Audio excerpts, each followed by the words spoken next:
Ghana. At the outset, permit me to convey Ghana's appreciation to Ireland for organizing this Arria-Formula meeting. My delegation is also pleased to have been one of the co-sponsors of this meeting. We are also grateful to our gallant youth peace builder, Ms. Nina Koo, and Ms. Natalia Kanem for their presentations. Mr. Chair, while we pay tribute to the young men and women who have lost their lives in conflict situations in many parts of the world, my delegation wishes to recognize those that have exuded leadership in matters relating to peace and security. Indeed, there is the need for the international community to support the youth in fulfilling their full potential as a positive force for building peaceful and resilient societies. We must admit, however, that despite the adoption of Resolution 2250, actual implementation among member states, including my own country, remains slow. Young people continue to face exclusion from peace-building and decision-making processes, rendering them unable to access the needed support to sustain their peace-building initiatives and conflict prevention mechanisms. Also, as we are all aware, there's essential threats posed by several unprecedented global challenges have further stalled progress in the implementation of the YPS agenda.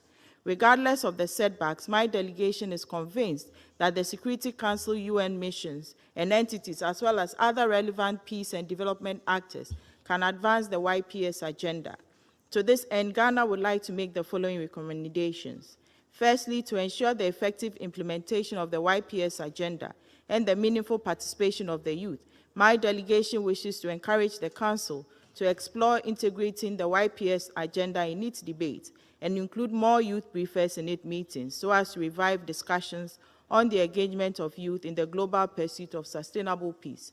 In fact, the convening of periodic Arria-Formula meetings could be a good example of platforms that can be utilized to build momentum towards the operationalization of the agenda. We are also of the opinion that just like the informal expert group on women, peace, and security, the creation of an informal expert group on YPS could be another useful platform to institutionalize and strengthen in a systematic manner the oversight and coordination of YPS implementation work through specific country-level analysis.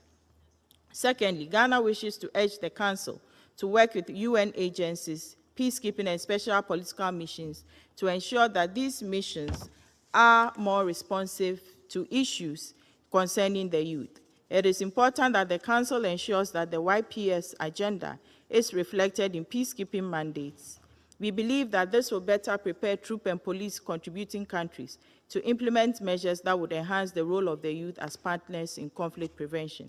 Lastly, my delegation wishes to underline that the Security Council can advance the institutionalization of the YPS agenda through the work of the UN bodies such as Peacebuilding Commission, which needs a more prominent role in the UN peace and security architecture.